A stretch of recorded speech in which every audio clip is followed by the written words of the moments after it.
ઓમ નમઃ શિવાય. રાધે રાધે. આજના વિડીયોમાં આપણે 16 સોમવારનું વ્રત કેવી રીતે કરવું તે શીખીશું. આ વ્રતના નિયમો શું છે? આ વ્રત કોણ કરે છે? આ વ્રતમાં શું ખાવું જોઈએ અને શું ન ખાવું જોઈએ? એટલે કે તમને 16 સોમવાર વિશે સંપૂર્ણ માહિતી મળશે. તો જુઓ, 16 સોમવારના વ્રતને ખૂબ જ મુશ્કેલ વ્રત માનવામાં આવે છે. 16 સોમવારના વ્રત કોઈ ખાસ ઈચ્છા પૂર્ણ કરવા માટે કરવામાં આવે છે. આ વ્રત સતત કરવા પડે છે. 16 સોમવાર સતત કરવા પડે છે, વચ્ચે કોઈ વ્રત ચૂકી જતું નથી. તો જુઓ, 16 સોમવારના વ્રતની પૂજા કરવા માટે સૌપ્રથમ આપણે શિવલિંગ બનાવીશું. માટીનું શિવલિંગ બનાવવાનું છે, તો પહેલાં આપણે પિંડી બનાવીશું. ત્યારબાદ આપણે આ રીતે જલહરી બનાવીશું અને પિંડીને જલહરી સાથે જોડીને આપણે આ રીતે શિવલિંગ બનાવીશું. જો આકાર કેવી રીતે બને છે તેનાથી કોઈ ફરક પડતો નથી. જો તમારે શિવલિંગ બનાવવું હોય તો શક્ય હોય તેટલું નાનું શિવલિંગ બનાવો. તમે એ રીતે શિવલિંગ બનાવી શકો છો. તો આ રીતે આપણે શિવલિંગ બનાવીશું. માટીમાંથી શિવલિંગ બનાવવાનું ખાસ મહત્વ છે. તો દર સોમવારે માટીમાંથી શિવલિંગ બનાવવાનો પ્રયાસ કરો. જો તમે શિવલિંગ બનાવવા માંગતા હો તો તેને આ રીતે. જો અમે માટીના શિવલિંગ બનાવ્યા છે, તેથી જ્યારે આપણે 16 સોમવાર ઉપવાસ કરીએ છીએ ત્યારે પૂજા મુખ્યત્વે સાંજે કરવામાં આવે છે. નિયમ એ છે કે પૂજા સાંજે કરવી જોઈએ, પરંતુ જો તમે કોઈ કામ કરો છો અથવા કોઈ અન્ય કારણોસર સાંજે પૂજા કરી શકતા નથી, તો તમે સવારે પણ પૂજા કરી શકો છો. એક વાત ધ્યાનમાં રાખવી પડશે. સૌપ્રથમ, જ્યારે પણ તમે ઉપવાસમાં પૂજા કરો છો, પછી ભલે તે સવારે હોય કે સાંજે, દરેક વ્રતમાં તમારે તે જ સમયે પૂજા કરવી પડશે. જુઓ, જ્યારે તમે પૂજા કરો છો ત્યારે તમે જ્યાં પૂજા કરી રહ્યા છો તે જગ્યાને સાફ કરો. તે પછી સ્ટૂલ મૂકો. અમે સ્ટૂલ પર પીળા અથવા સફેદ રંગનું કપડું ફેલાવીશું. હવે ચોખા અથવા ફૂલોનું આસન આપ્યા પછી આપણે ભગવાનને બેસાડવાના છે. તેના પર જો તમારી પાસે શિવ પરિવારનો ફોટો હોય તો તમારે ફોટો બેસાડવો જ જોઈએ. જો નહીં હોય તો કોઈ વાંધો નથી, તમે ફક્ત શિવલિંગની પૂજા પણ કરી શકો છો. ફોટામાં ગણેશ પણ છે, તેથી અમે અહીં ગણેશની પૂજા કરીશું. તો જુઓ, અહીં અમે શિવ પરિવારને બેસાડ્યો છે. આ સાથે અમે બનાવેલા માટીના શિવલિંગોને બેસાડી રહ્યા છીએ. જ્યારે પણ તમે શિવલિંગ સ્થાપિત કરો છો ત્યારે જલહરી હંમેશા ઉત્તર દિશા તરફ હોવી જોઈએ. આ ધ્યાનમાં રાખો. અહીં અમે શિવલિંગ સ્થાપિત કર્યું છે.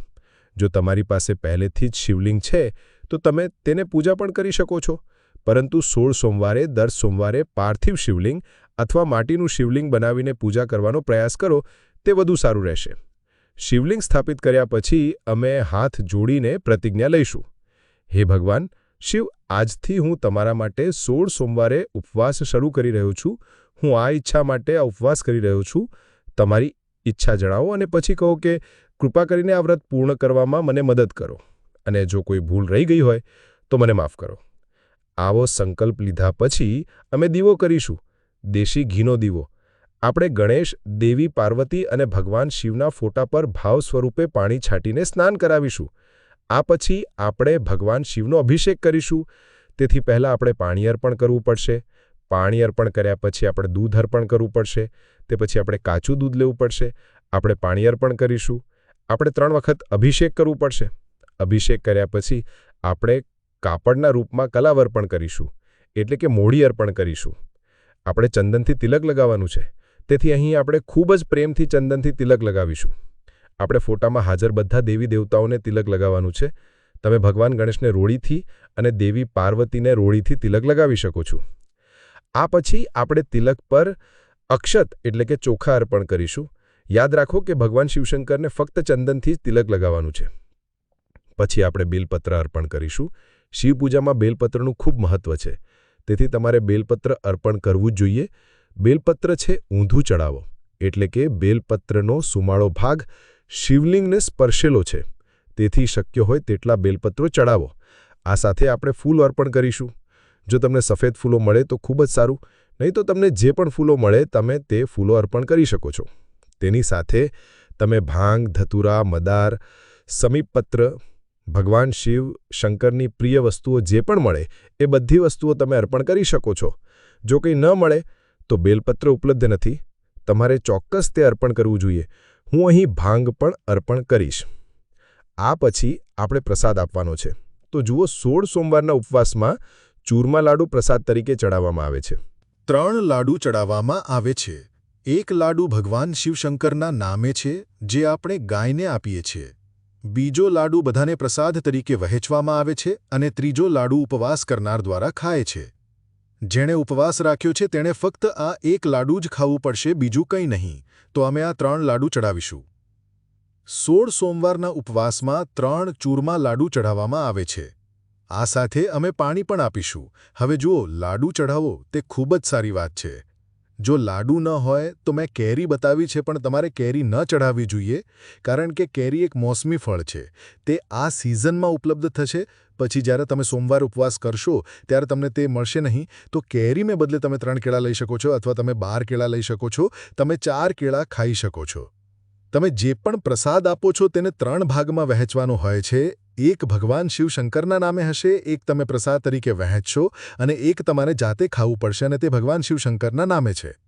ગાયને પ્રસાદ આપો, ત્યારબાદ આપણે દક્ષિણા આપીશું. તમારે દરેક વ્રતમાં દક્ષિણા અર્પણ કરવી પડે છે, તેથી આ રીતે આપણે ભોગ અર્પણ કરીશું. પછી આપણે હાથમાં ફૂલો કે ચોખા લઈને 16 સોમવારની વ્રત કથા સાંભળીશું. તમને ચેનલ પર વ્રત કથાનો વિડીયો મળશે. હું ડિસ્ક્રિપ્શનમાં લિંક આપીશ. તમારે ત્યાંથી જોવું પડશે. વ્રત કથા અવશ્ય સાંભળો. કથા સાંભળ્યા પછી આપણે ભગવાનના ચરણોમાં ફૂલો અર્પણ કરીશું. ત્યારબાદ આપણે ખૂબ જ પ્રેમથી ધૂપ અને દીવો પ્રગટાવીને આરતી કરીશું. પહેલાં આપણે ભગવાન ગણેશની આરતી કરવાની છે, પછી આપણે ભગવાન શિવશંકરની આરતી કરીશું. અને સમગ્ર પૂજા દરમિયાન આપણે મનમાં ઓમ નમઃ શિવાયનો જાપ કરતા રહીશું. આરતી કર્યા પછી હાથ જોડીને આપણે પૂજામાં થયેલી ખામીઓ માટે માફી માંગીશું અને આપણી ઈચ્છાઓ પૂર્ણ કરવા માટે ભગવાનને પ્રાર્થના કરીશું. પૂજા પૂર્ણ થયા પછી લોટાનું જળ ચંદ્ર અને સૂર્યને અર્પણ કરો. અને પ્રસાદમાંથી મેં તમને પહેલેથી જ કહી દીધું છે કે તમારે પ્રસાદને 3 ભાગમાં વહેંચવાનો છે.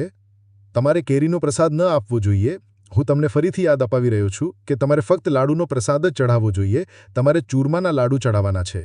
તમે ગાયને 1 લાડુ ખવડાવશો. તમે બીજા લાડુને પરિવારના બધા સભ્યોને વહેંચશો. અને તમારે ત્રીજો લાડુ ખાવો પડશે. જે ઉપવાસ કરે છે તે ફક્ત આ 1 લાડુ ખાય છે અને પાણી પીવે છે. એનો અર્થ એ થયો કે તેણે ફક્ત આ જ ખાવું પડશે અને બીજું કંઈ નહીં.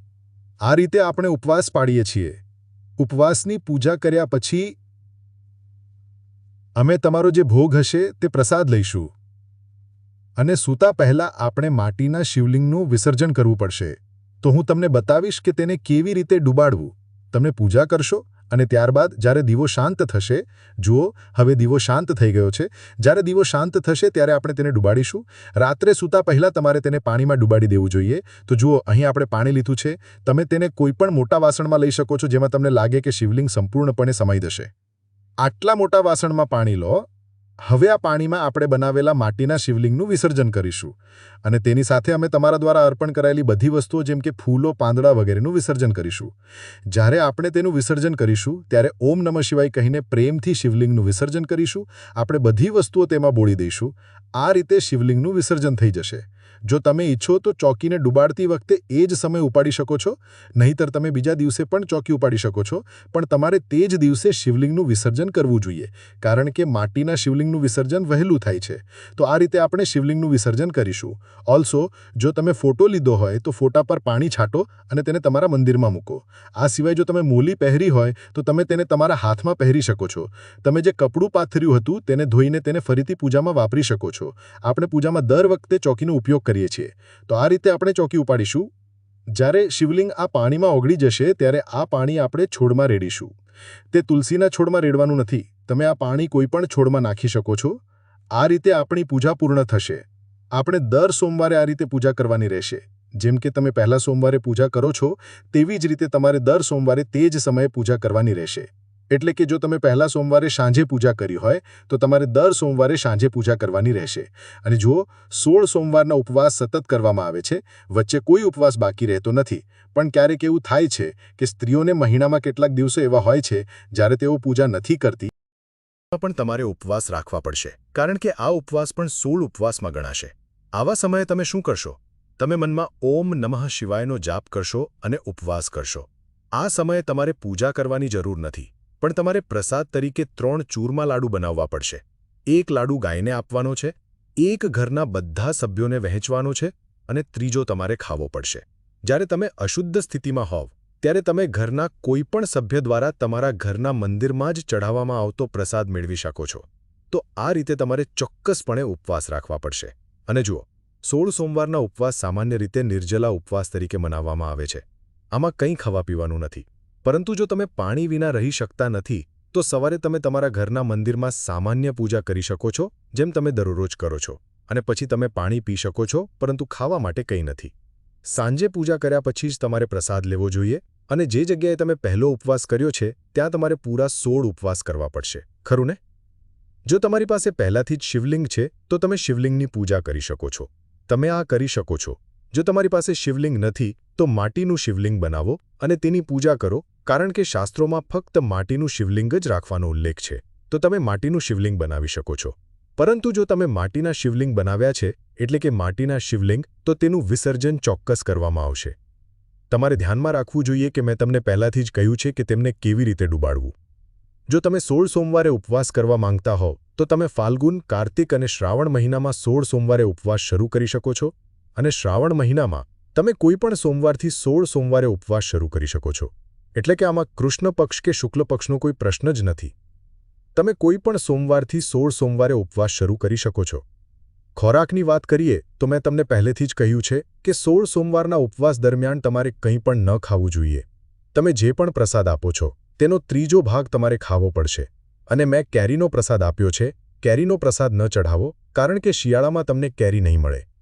તમે એકવાર જે પણ પ્રસાદ ચઢાવો છો, તમારે પહેલા ઉપવાસમાં દર વખતે એ જ પ્રસાદ ખાવો પડશે.